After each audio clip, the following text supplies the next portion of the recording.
conversion rate between the US dollar, and here? If you trust the person on the other side, and can you communicate with that person efficiently? And how slow is the SWIFT transfer system going to be?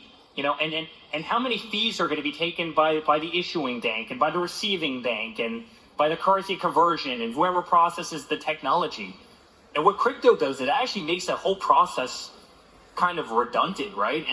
And that's why I kind of really believe that if the banks don't embrace this, if they don't buy into it, if they don't embrace crypto right now, they're just going to be extinct because you're actually eliminating their function. It's almost like old school film in a camera. I mean, in the digital age, you just no longer need it, so it stops being used. And I think that's what's going to happen to a lot of big financial institutions. They're literally just going to stop being used because the system that they're implementing is slower, more costly, and obviously not innovative. Frankly, it hasn't changed since, the 1970s? Yes. Now, small updates, but I mean, crypto, in terms of the technology, is advancing 100 times as fast as these big banks. They can't keep up with the people in this room. So there's nothing that would actually bring me more joy to see some of those banks.